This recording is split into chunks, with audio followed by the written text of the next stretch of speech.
De volta com o nosso Boa Tarde Bahia, 2h47, e tenho a satisfação de receber aqui na bancada ele que é médico, coloproctologista, Dr. Rogério Medrado. Dr. Rogério, satisfação em recebê-lo aqui já com a primeira pergunta, para a gente não perder tempo. Sem mais delongas. Quais são os cuidados que nós, seja homem, seja mulher, nós devemos ter com a possibilidade do câncer coloretal? Boa tarde.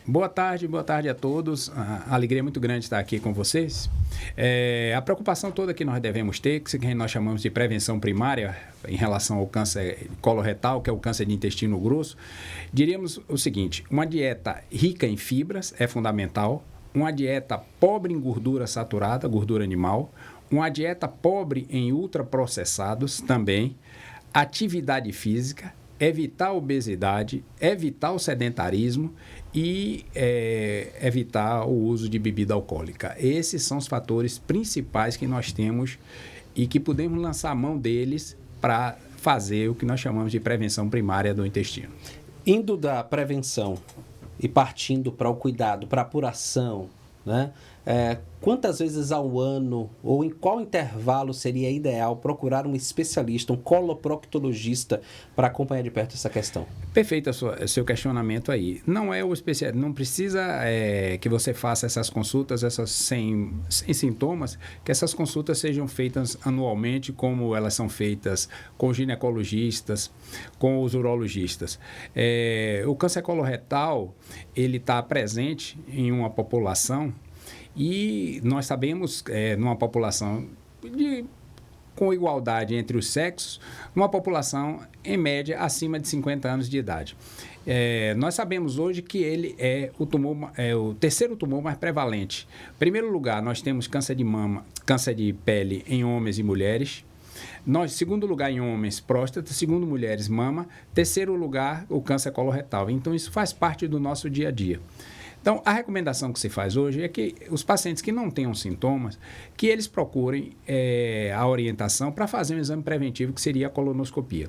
Se nós temos casos na família, nós devemos iniciar 10 anos antes essa investigação. Surgiu um caso de um paciente que teve um tumor aos 45 anos de idade. Ele tem irmãos. Essa pesquisa deve começar aos 35 anos, sem dúvida nenhuma. A sociedade americana hoje já começa a perceber, e nós estamos percebendo também no nosso meio, que o câncer coloretal começa a aparecer em jovens.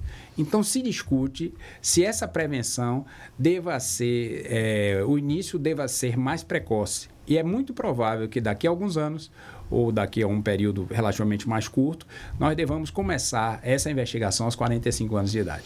A gente está conversando com o Dr. Rogério Medrado, coloproctologista aqui no nosso Boa Tarde Bahia.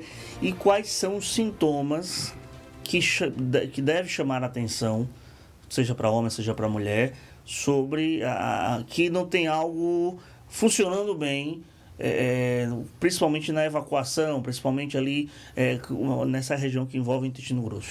O principal de todos é o paciente que vai referir um sangramento das evacuações. Aí a gente tem certeza que as coisas não estão funcionando bem.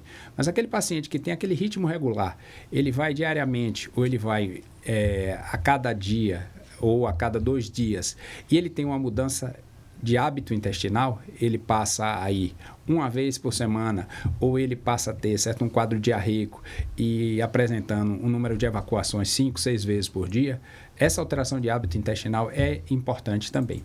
Aspecto das fezes. As fezes se tornam mais finas, que a gente chama de fezes em fita. Passa a ter uma importância significativa. Paciente que refere distensão abdominal, dor abdominal, cólica, emagrecimento, sem dúvida nenhuma é um paciente que precisa ser visto, ele precisa ser investigado. Nós sabemos que o sangramento coloretal ele vai estar presente e na maioria das vezes ele vai estar derivando de uma doença orificial, seja uma fissura ou uma doença hemorroidária. Mas nós não podemos negligenciar dizendo o seguinte: não se trata de nada, não vamos investigar e vamos deixar a coisa correr. Porque a gente sabe que existe uma importância muito grande. Falamos de prevenção do câncer coloretal, porque a colonoscopia nos permite identificar aqueles pólipos que são benignos e eles serem removidos numa fase inicial. Mas é muito importante que, se os sintomas estiverem presentes, que esse câncer seja diagnosticado de uma forma precoce. Se a gente tem um estadio inicial, que a gente chama de um estadio 1, nós temos uma cura desses tumores em torno de 95% a 98%. Quando nós temos metástase à distância, o indivíduo não vai morrer do câncer coloretal no intestino, porque ele vai ser submetido a um procedimento cirúrgico, na grande maioria das vezes, e a tendência natural é se resolver. Ele vai morrer das metástases, principalmente em fígado, pulmão, cérebro. E aí a gente sabe que o percentual de cura cai de forma assombrosa. Eu aí vou aproveitar para fazer uma pergunta que ela pode ser delicada. Felizmente ou infelizmente, as pessoas têm procurado o especialista em tempo ou não? Qual é o perfil médio do paciente que procura o coloproctologista? Uma grata satisfação é que a população tem procurado. É evidente que a colonoscopia ainda não está no rol dessa investigação, no rol de avaliação desses pacientes ainda, para efeito de prevenção, como está a mamografia, como está o PSA para o urologista. Mas nós já começamos a perceber, inclusive nos pacientes do Sistema Único de Saúde, eles chegam à consulta e dizem assim o seguinte: não sinto nada, necessito a requisição de uma colonoscopia. Tenho 50 anos e quero fazer a prevenção do exame. Isso é muito interessante, a população está sendo informada, a mídia, e vocês têm um papel fundamental nessa divulgação, e agradeço a oportunidade e o espaço aqui, e as pessoas que têm, que são famosas, que têm a neoplasia ou tumor de intestino grosso, elas resolveram socializar essas informações, porque essas informações são importantes, elas precisam ser socializadas, inclusive no próprio ambiente de família. Nós sabemos que 85% dos tumores são tumores esporádicos. O que são tumores esporádicos? São tumores que surgem sem ter caso familiar. Mas em torno de 15% a genética é importante. E isso é um fator significativo. Então, aquele paciente que teve câncer de intestino, ele não pode guardar aquela informação para ele. Ele tem que chamar os parentes, irmãos, filhos, tios, os parentes que são considerados de primeiro e de segundo grau e dizer assim o seguinte: eu tive um tumor. Eu costumo até dizer, eles representam o anjo bom da família. O anjo bom, porque é o que eu digo, ele vai proteger a família inteira, porque a família vai entrar numa investigação. Essa família já não entra mais só naquele critério de prevenção dos 50 anos. Essa família é uma família considerada de risco, porque esses 15% são significativos. Esses 15%, o 15% representa uma taxa significativa de aparecimento de lesão. É a chave para que se observe e se acompanhe para evitar o pior, né? Sem dúvida, sem dúvida. A colonoscopia ela tem, é o padrão ouro de avaliação do intestino, porque ela tem o papel de diagnosticar e ela apresenta, certo, a dupla função de fazer o tratamento, que é a dupla função terapêutica. Ela encontra o pólipo, que é uma lesãozinha benigna, inicial, porque estima-se que o câncer, para se desenvolver, o pólipo surge em torno mais ou menos entre 5 e 10 anos, ele vai crescendo, dando toda a chance de poder ser removido, para se transformar, certo, numa neoplasia maligna. Essa é a história natural. Então, se a gente tem um pólipo chamado adenoma de intestino, esse pólipo vai evoluir para um adenocarcinoma, não tenha dúvida. A colonoscopia, ela entra e quebra essa sequência, porque ela faz a remoção através da polipectomia numa lesão benigna. E o doente vai ser acompanhado no intervalo de 1 ano, de 2 ou de 3, com novas colonoscopias para evitar que o tumor esteja presente. Doutor, uma última pergunta.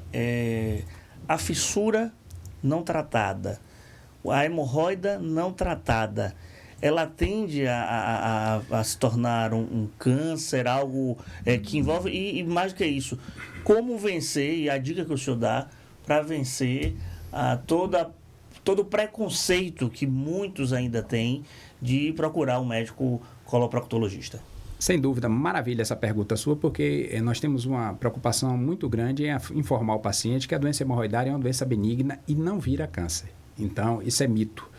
A fissura ela precisa ser investigada, porque existem fissuras que são secundárias ao tumor de canal anal, que é um tumor de outro tipo. Então, ela precisa ser investigada, vista com cautela, com cuidado por um profissional especializado. Mas nenhuma nem outra, quando são fissuras agudas e não estão relacionadas com carcinoma de ânus, elas são benignas e não vão se transformar. Elas precisam de tratamento específico. E a tendência natural é que esse preconceito acabe, porque quando você procura o profissional, o especialista, ou até o outro profissional, seja o cardiologista, seja o médico que faz o check-up, o clínico geral, e ele solicita a colonoscopia, ele muda a história da doença.